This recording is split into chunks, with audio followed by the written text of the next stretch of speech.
दोस्तों नमस्कार, यह है मार्गदर्शन फॉर सिविल सर्विसेज। मैं अनुराग चौधरी। दोस्तों एनसीईआरटी श्रृंखला में आज की वीडियो में प्रस्तुत है 8वीं कक्षा के नागरिक शास्त्र सामाजिक एवं राजनीतिक जीवन भाग 3 का 5वां अध्याय न्यायपालिका यानी जुडिशियरी। दोस्तों किसी भी देश के शासन व्यवस्था में न्यायपालिका बहुत ही महत्वपूर्ण होती है।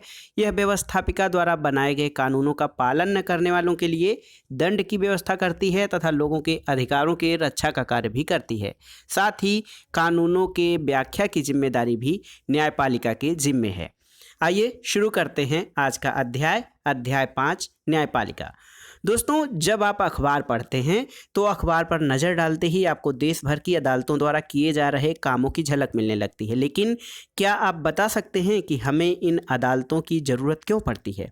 तो हमें अदालतों की ज़रूरत इसलिए पड़ती है कि जो हमारे विधि निर्माता हैं, कानूनों का निर्माण करते हैं, उनके द्वारा जो कानूनों का पालन नहीं करते हैं उनके लिए दंड की व्यवस्था और साथ ही साथ लोगों को कानूनों का पालन करवाने की जिम्मेदारी न्यायपालिका की होती है। दोस्तों हमारे देश में कानून का शासन चलता है यानी विधि का शासन। इसका मतलब ये है कि सभी लोग कानून की नज़र में बराबर हैं, कानून सभी लोगों पर समान रूप से लागू होते हैं और जब किसी कानून का उल्लंघन किया जाता है या उनकी अवमानना की जाती है तो एक निश्चित प्रक्रिया अपनाई जाती है।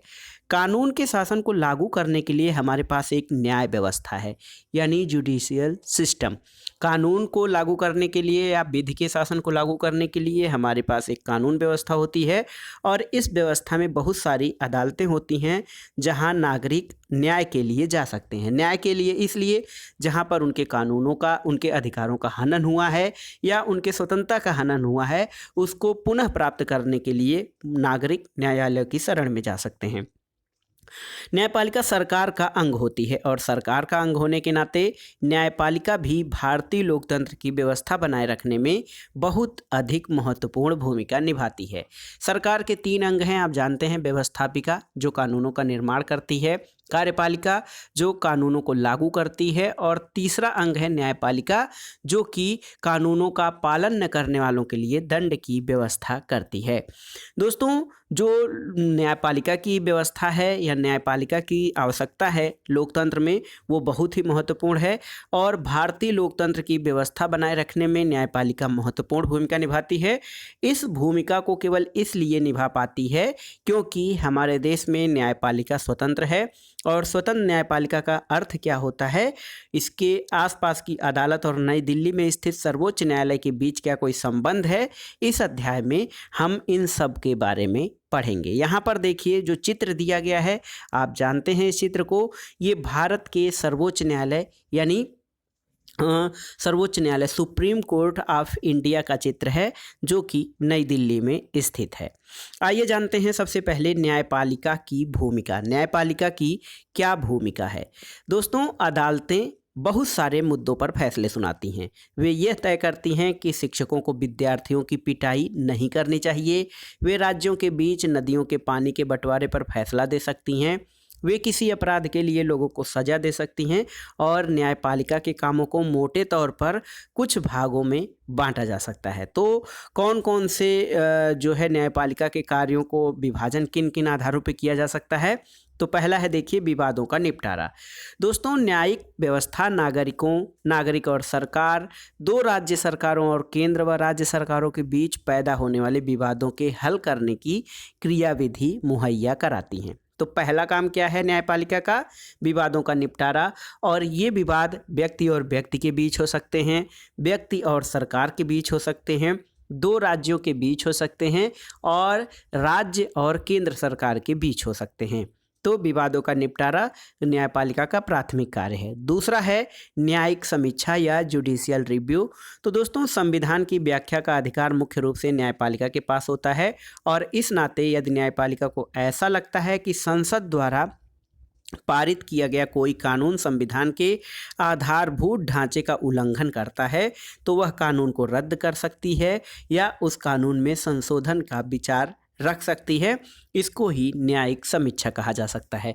और न्यायिक समीक्षा की आवश्यकता इसलिए भी पड़ती है क्योंकि समय की बदलती हुई परिस्थितियों के अनुसार कानून बदले जाने आवश्यक होते हैं, इसलिए भी न्यायिक समीक्षा की आवश्यकता पड़ती है। तो दूसरा जो न्यायपालिका का कार्य है या उसकी भूमिका है न्यायिक समीक्षा, और तीसरा क्या है, कानून की रक्षा और मौलिक अधिकारों का क्रियान्वयन।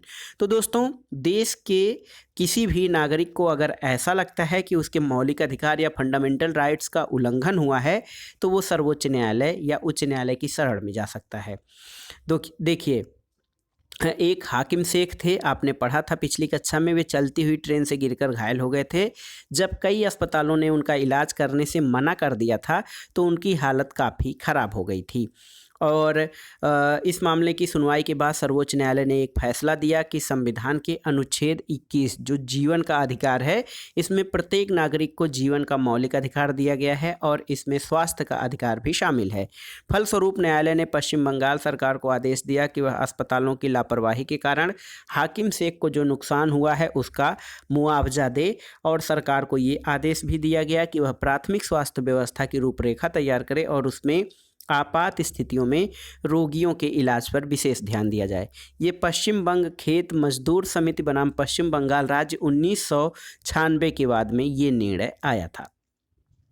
यहाँ पर देखिए दोस्तों, ये सर्वोच्च न्यायालय है भारत का, इसकी स्थापना 26 जनवरी 1950 को की गई थी।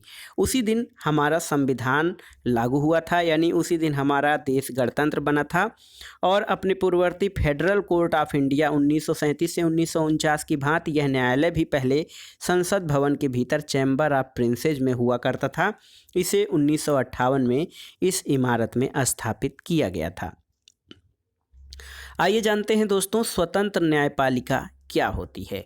बहुत ही महत्वपूर्ण है कि न्यायपालिका स्वतंत्र कैसे होती है, स्वतंत्र न्यायपालिका क्या होती है, और न्यायपालिका के स्वतंत्र होने का अभिप्राय क्या है और इसका लाभ क्या है। दोस्तों, आप एक कल्पना कीजिए कि एक ताकतवर नेता ने आपके परिवार की ज़मीन पर कब्जा कर लिया है।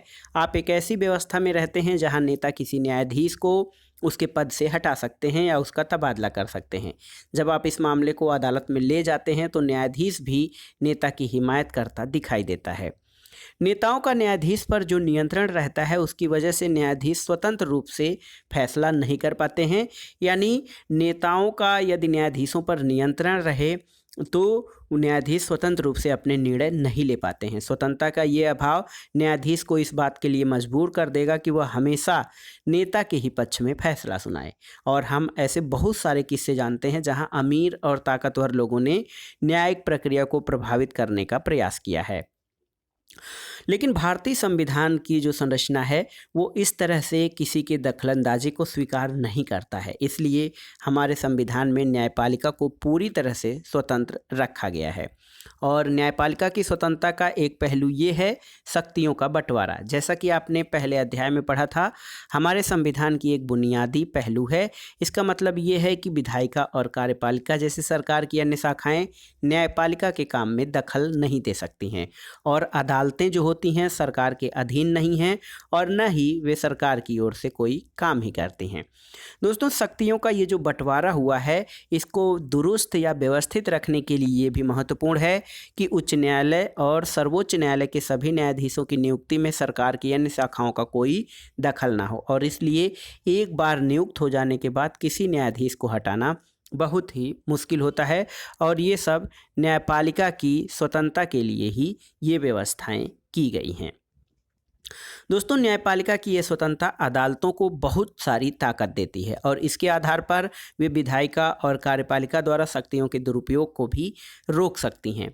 न्यायपालिका की भूमिका ये है कि वो देश के नागरिकों के मौलिक अधिकार यानी फंडामेंटल राइट्स की रक्षा करें, और सभी न्यायपालिका देश के नागरिकों के मौलिक अधिकारों की रक्षा में अहम भूमिका निभाती हैं, क्योंकि अगर किसी को ये लगता है कि उसके अधिकारों का उल्लंघन हो रहा है तो वो अदालत में जा सकता है।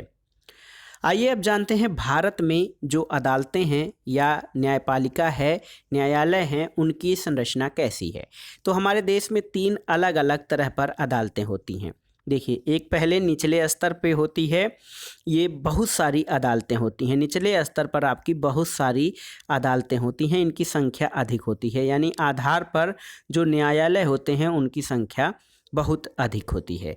उसके ऊपर सबसे ऊपरी स्तर पर केवल एक अदालत होती है, देखिए, एक अदालत जिसको कि सुप्रीम कोर्ट कहा जाता है। और जिन अदालतों से लोगों का सबसे ज़्यादा ताल्लुक़ होता है उन्हें अधीनस्थ न्यायालय या जिला अदालत कहा जाता है। ये अदालतें आमतौर पर ज़िले या तहसील के स्तर पर या किसी शहर में होती हैं। ये बहुत तरह के मामलों की सुनवाई करती हैं। प्रत्येक राज्य जो है वो ज़िलों में बटा होता है और हर ज़िले में एक जिला न्यायाधीश होता है। प्रत्येक राज्य का एक उच्च न्यायालय होता है। यहाँ पर राज्यों के उच्च न्यायालय होते हैं।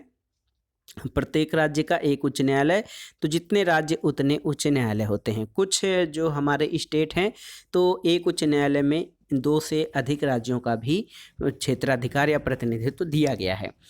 दोस्तों, प्रत्येक राज्य में जो एक उच्च न्यायालय होता है उसको उस राज्य का हाई कोर्ट कहते हैं। और ये जो हाई कोर्ट होती है राज्य की सबसे ऊंची अदालत होती है।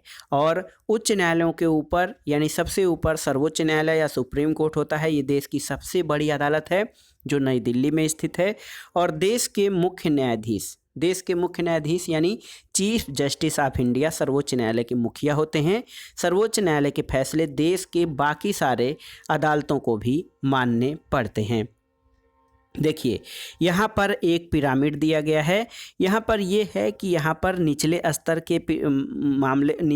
के न्यायालय होते हैं। बहुत सारे न्यायालय होते हैं। इन्हें जिला न्यायालय कहा जाता है। इसमें एक जिला न्यायाधीश होता है। और यहाँ पे स्टेट स्तर के न्यायालय होते हैं, स्टेट, और सभी राज्यों के अलग अलग न्यायालय होते हैं। और सबसे ऊपर होता है सुप्रीम कोर्ट। सुप्रीम कोर्ट, ये सुप्रीम कोर्ट ऑफ इंडिया होता है दोस्तों, सुप्रीम कोर्ट ऑफ इंडिया। तो देखिए यहाँ पे किस तरह से हमारी न्यायपालिका की संरचना जो है एक पिरामिड की तरह होती है। आधार पर अधिक न्यायालय और सबसे ऊपर एक सर्वोच्च न्यायालय होता है। दोस्तों, उच्च न्यायालयों की स्थापना सबसे पहले 1862 में कलकत्ता, बम्बई और मद्रास में की गई थी। और ये तीनों शहर प्रेसिडेंसी शहर थे। दिल्ली उच्च न्यायालय का गठन 1966 में हुआ था। और आज देश भर में 24 उच्च न्यायालय हैं। बहुत सारे राज्यों के अपने उच्च न्यायालय हैं, जबकि पंजाब और हरियाणा का एक साझा उच्च न्यायालय है, चंडीगढ़ में स्थित है। दूसरी तरफ 4 पूर्वोत्तर राज्यों असम, नागालैंड, मिजोरम और अरुणाचल प्रदेश के लिए गुवाहाटी में एक ही उच्च न्यायालय रखा गया है। आंध्र प्रदेश और तेलंगाना का एक साझा उच्च न्यायालय हैदराबाद में है। और ज़्यादा से ज़्यादा लोगों के नज़दीक पहुंचने के लिए कुछ उच्च न्यायालयों की राज्य के अन्य हिस्सों में भी शाखाएं हैं। दोस्तों, आपको ये पता करना होगा कि क्या विभिन्न स्तरों की ये अदालतें या जो न्यायालय होते हैं वो एक दूसरे से जुड़े हुए हैं। तो इसका उत्तर है जी हाँ। सभी न्यायालय जो हमारे 3 स्तर हैं, जिला न्यायालय और एक राज्य का न्यायालय और सुप्रीम कोर्ट यानी देश का सर्वोच्च न्यायालय, तो ये सब एक दूसरे से ये अदालतें जुड़े हुए हैं। भारत में हमारे पास एक एकीकृत न्यायिक व्यवस्था है। इसका मतलब ये है कि ऊपरी अदालतों के फैसले नीचे की सारी अदालतों को मान्य होते हैं। और इस एकीकरण को समझने के लिए अपील की व्यवस्था को देखा जा सकता है। अगर किसी व्यक्ति को ऐसा लगता है कि निचली अदालत द्वारा दिया गया फैसला सही नहीं है तो वह उससे ऊपर की अदालत में अपील कर सकता है। अपील की व्यवस्था को समझने के लिए आइए हम एक मुकदमे पर विचार करें। ये राज्य दिल्ली प्रशासन बनाम लक्ष्मण कुमार और अन्य का मुकदमा है जो निचली अदालत में सर्वोच्च न्यायालय तक लड़ा गया। देखिए, 1980 के फरवरी महीने में लक्ष्मण कुमार नामक 20 वर्षीय सुधा गोयल से विवाह किया था। लक्ष्मण कुमार ने 20 वर्षीय सुधा गोयल से विवाह किया। वे दिल्ली में एक फ्लैट में रहते थे जहां लक्ष्मण के भाई और उनके परिवार भी रह रहे थे। 2 दिसंबर 1980 को सुधा की अस्पताल में मौत हो गई। वह जली हुई थी। सुधा के घर वालों ने अदालत में मुकदमा दायर किया। जब निचली अदालत के सामने यह मुकदमा आया तो 4 पड़ोसियों को भी गवाह के तौर पर बुलाया गया। पड़ोसियों ने अपने बयान में कहा कि 1 दिसंबर की रात को उन्होंने सुधा की चीख सुनी थी और मामला जानने के लिए वे बलपूर्वक लक्ष्मण के घर में घुसे। वहां उन्होंने देखा कि सुधा की साड़ी से आग की लपटें उठ रही थीं। उन्होंने सुधा को एक बोरे और कंबल में लपेटकर आग बुझाई। सुधा ने उन्हें बताया कि उसकी सास शकुंतला ने उसके ऊपर मिट्टी का तेल डाला था और लक्ष्मण कुमार ने आग लगाई थी। मुकदमे के दौरान सुधा के परिवार वालों और एक पड़ोसी ने कहा कि सुधा के ससुराल वाले उसके साथ बहुत ज़्यादा मारपीट करते थे। उनकी मांग थी कि पहले बच्चे के पैदा होने पर उन्हें एक बड़ी रकम, एक स्कूटर और एक फ्रिज दिया जाए। अपने बचाव में लक्ष्मण और उसकी मां ने कहा कि सुधा दूध गर्म कर रही थी, तभी उसकी साड़ी में आग लग गई। और इन सभी बयानों और साक्ष्यों के आधार पर निचली अदालत ने लक्ष्मण, उसकी मां शकुंतला और सुधा के जेठ सुभाष चंद्र को दोषी करार दिया और तीनों को मौत की सजा सुनाई। 1983 के नवंबर महीने में तीनों आरोपियों ने इस फैसले के खिलाफ उच्च न्यायालय में अपील दायर की। दोनों तरफ के वकीलों के तर्क सुनने के बाद उच्च न्यायालय ने फैसला दिया कि सुधा की मौत एक दुर्घटना थी, वह मिट्टी के तेल से जलने वाले स्टोव से जली थी। अदालत ने लक्ष्मण, शकुंतला और सुभाष चंद्र तीनों को बरी कर दिया। दोस्तों, महिला आंदोलन आपने पिछले अध्याय में, पिछली कक्षा में पढ़ा है। उसमें आपने पढ़ा था कि 1980 के दशक में देश भर में महिला संगठन दहेज हत्याओं के खिलाफ आवाज़ उठा रहे थे। उन्हें इस बात पर दुख था कि अदालतें इस तरह की घटनाओं में दोषियों को दंडित नहीं कर पा रही हैं। उच्च न्यायालय के उपरोक्त फैसले ने ऐसी जागरूक महिलाओं को काफ़ी परेशान कर दिया। उन्होंने कई जगह धरने प्रदर्शन किए और उच्च न्यायालय के फैसले के खिलाफ सर्वोच्च न्यायालय में एक अपील दायर की। यह appeal Indian federation of women's lawyers नामक संगठन की तरफ से दायर की गई थी। 1985 में सर्वोच्च न्यायालय ने लक्ष्मण और उसकी मां और भाई को बरी करने के फैसले के खिलाफ अपील पर सुनवाई शुरू कर दी। वकीलों के तर्क सुनने के बाद सर्वोच्च न्यायालय ने जो फैसला दिया वह उच्च न्यायालय के फैसले से अलग था। सर्वोच्च न्यायालय ने लक्ष्मण और उसकी मां को तो दोषी पाया, लेकिन सुभाष चंद्र को आरोपों से बरी कर दिया क्योंकि उसके खिलाफ पर्याप्त सबूत नहीं थे। सर्वोच्च न्यायालय ने दोनों आरोपियों को उम्र कैद की सजा सुनाई। दोस्तों, अधीनस्थ अदालतों के बारे में थोड़ा सा जानकारी कर लें। अधीनस्थ अदालतों को कई अलग अलग नामों से संबोधित किया जाता है। उन्हें ट्रायल कोर्ट या जिला न्यायालय या अतिरिक्त सत्र न्यायाधीश, प्रधान न्यायिक मजिस्ट्रेट, मेट्रोपॉलिटन मजिस्ट्रेट, सिविल जज न्यायालय आदि के नाम से जाना जाता है। यह रायपुर, छत्तीसगढ़ में स्थित जिला अदालत का एक चित्र दिया गया है। अब आइए जानते हैं विधि व्यवस्था की विभिन्न शाखाएं कौन सी हैं। दोस्तों, दहेज हत्या का मामला समाज के विरुद्ध अपराध की श्रेणी में आता है। यह आपराधिक फौजदारी कानून का उल्लंघन है। फौजदारी कानून के अलावा हमारी विधि व्यवस्था दीवानी कानून या सिविल लॉ से संबंधित मामलों को भी देखती है। फौजदारी और दीवानी कानून के बीच फर्क को समझने के लिए आइए एक तालिका के माध्यम से जानकारी करते हैं। देखिए, सबसे पहले जानते हैं फौजदारी कानून। फौजदारी कानून में जो होता है ये ऐसे व्यवहार या क्रियाओं से संबंधित हैं जिन्हें कानून में अपराध माना गया है। उदाहरण के लिए चोरी, दहेज के लिए औरत को तंग करना, हत्या आदि फौजदारी कानून के अंतर्गत आते हैं। दीवानी कानून का संबंध व्यक्ति विशेष के अधिकारों के उल्लंघन या अवहेलना से होता है, जैसे जमीन की बिक्री, चीज़ों की खरीदारी, किराया, तलाक आदि से संबंधित विवाद दीवानी कानून के अंतर्गत आते हैं। फौजदारी कानून में दोस्तों सबसे पहले आमतौर पर प्रथम सूचना रिपोर्ट, प्राथमिकी या एफआईआर दर्ज कराई जाती है। इसके बाद पुलिस अपराध की जांच करती है और अदालत में केस फाइल करती है। दीवानी कानून में प्रभावित पक्ष की ओर से न्यायालय में एक याचिका दायर की जाती है और अगर मामला किराए से संबंधित है तो मकान मालिक या किराएदार मुकदमा दायर कर सकता है। फौजदारी कानून में दोस्तों अगर व्यक्ति दोषी पाया जाता है तो उसे जेल भेजा जा सकता है और उस पर जुर्माना भी किया जा सकता है। लेकिन दीवानी कानून में अदालत ये व्यवस्था करती है राहत की व्यवस्था। जैसे अगर मकान मालिक और किराएदार के बीच विवाद है तो अदालत ये आदेश दे सकती है किराएदार मकान को खाली करे और बाकी किराया भी चुकाए। दोस्तों, क्या हर व्यक्ति अदालत की शरण में जा सकता है? ये प्रश्न उठता है। सिद्धांतः भारत के सभी नागरिक देश के न्यायालयों की शरण में जा सकते हैं। इसका अर्थ ये है कि प्रत्येक नागरिक को अदालत के माध्यम से न्याय मांगने का अधिकार है और न्यायालय हमारे मौलिक अधिकारों की रक्षा में महत्वपूर्ण भूमिका निभाते हैं। आपने ये पढ़ा है। इसका मतलब ये है कि अगर किसी नागरिक को ये लगता है कि उसके मौलिक अधिकारों का उल्लंघन हो रहा है तो वो न्याय के लिए अदालत में जा सकता है। ऐसा इसलिए कि उसके अधिकारों का जो हनन है वो राज्य द्वारा किया जा रहा है और अदालत की सेवाएं सभी के लिए उपलब्ध हैं। लेकिन वास्तव में मामला ये है, वास्तविकता ये है कि गरीबों के लिए अदालत में जाना काफ़ी मुश्किल साबित होता है।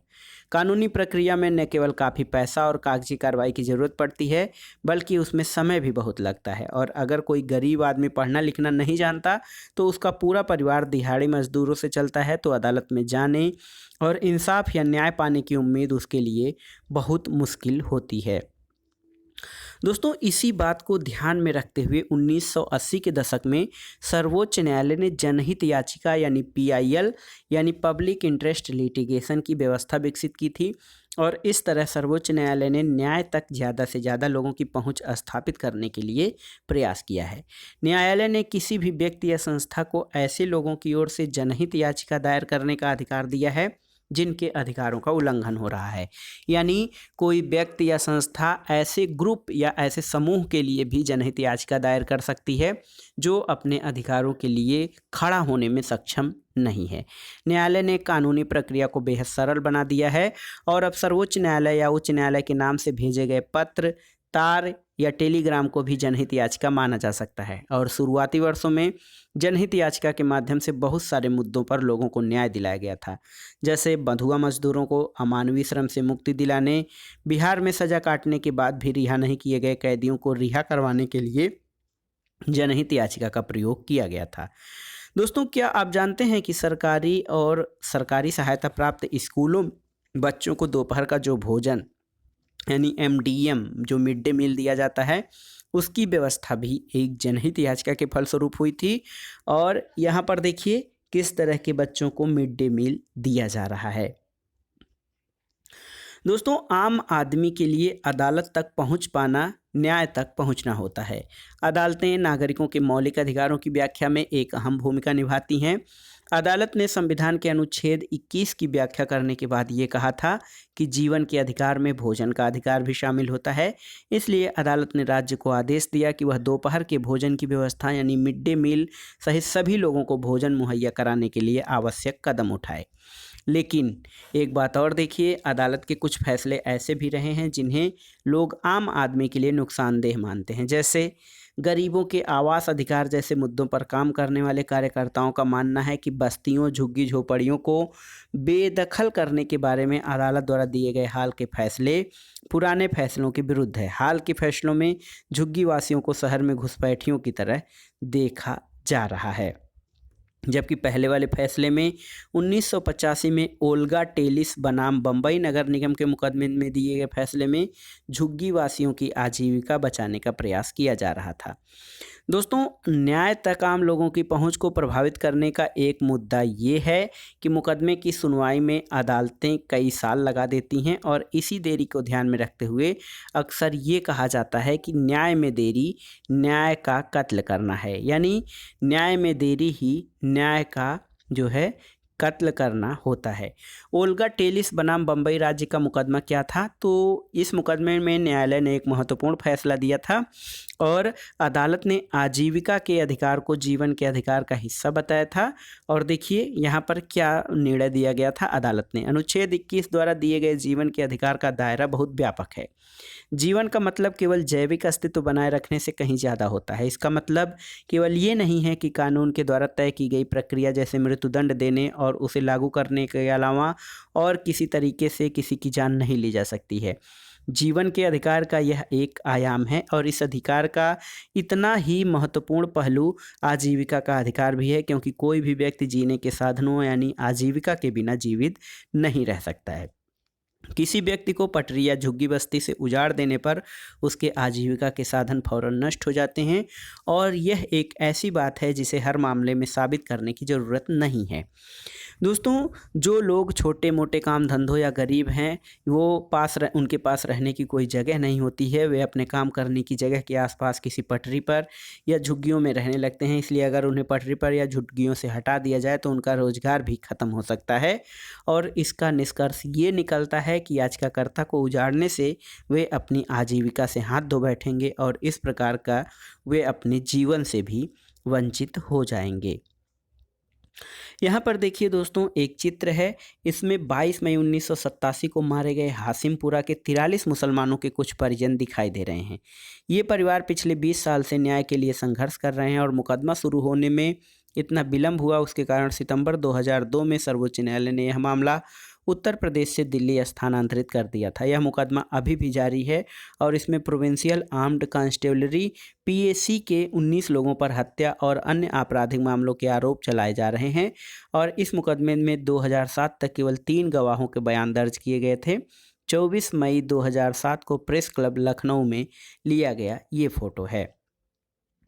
दोस्तों 26 नवंबर 2007 को भारत के मुख्य न्यायाधीश के.जी. बालकृष्णन ने एक भाषण में कहा था कि भारतीय न्यायपालिका में 26 न्यायाधीशों से लैस एक सर्वोच्च न्यायालय, 725 स्वीकार्य पदों वाले 21 उच्च न्यायालय, जिसमें 1 मार्च 2007 को केवल 597 न्यायाधीश थे और 14,477 अधीनस्थ न्यायाधीशों के 31 दिसंबर 2006 को उनकी संख्या 11,767 है। तो कुल मिलाकर जो स्ट्रेंथ है उससे हमारी संख्या कम है।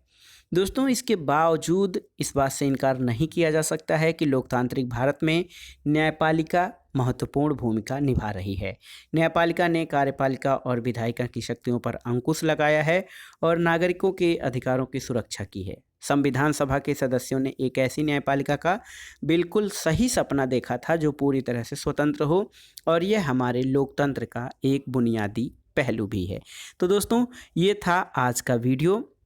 इसमें आपने न्यायपालिका के बारे में जाना कि न्यायपालिका क्या है, इसकी प्रक्रिया क्या है, भारत में न्यायपालिका किस प्रकार की है, वो क्या काम करती है, और साथ ही साथ आपने कुछ महत्वपूर्ण शब्दों के बारे में जाना कि न्यायपालिका स्वतंत्र क्यों होनी चाहिए, स्वतंत्र न्यायपालिका के गुण क्या होते हैं, इसके अलावा न्यायिक पुनरावलोकन या न्यायिक समीक्षा क्या होती है, इन सब महत्वपूर्ण शब्दावलियों के बारे में।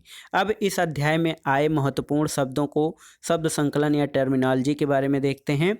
बरी करना। दोस्तों जब अदालत किसी व्यक्ति को उन आरोपों से मुक्त कर देती है जिनके आधार पर उसके खिलाफ मुकदमा चलाया गया हो तो उसे बरी करना कहा जाता है। अपील करना। निचली अदालत के फैसले के विरुद्ध जब कोई पक्ष उस पर पुनर्विचार करने के लिए ऊपरी न्यायालय में जाता है तो इसे अपील कहा जाता है। मुआवजा। किसी नुकसान या क्षति की भरपाई के लिए दिए जाने वाले पैसे को मुआवजा कहा जाता है। बेदखली। तो अभी लोग जिस ज़मीन या मकान पर रहते हैं यदि उन्हें वहां से हटा दिया जाता है तो इसे बेदखली कहा जाएगा। उल्लंघन। किसी कानून का तोड़ना या मौलिक अधिकारों के हनन की प्रक्रिया को उल्लंघन कहा गया है। तो दोस्तों ये था आज का वीडियो। एनसीईआरटी नागरिक शास्त्र 8वीं कक्षा के एनसीईआरटी का अध्याय 5 जो था न्यायपालिका। वीडियो आपको कैसा लगा हमें कमेंट बॉक्स में ज़रूर बताइएगा। वीडियो को लाइक करें, शेयर करें और इस चैनल मार्गदर्शन फॉर सिविल सर्विसेज को सब्सक्राइब करें। वीडियो देखने के लिए धन्यवाद दोस्तों। नमस्कार।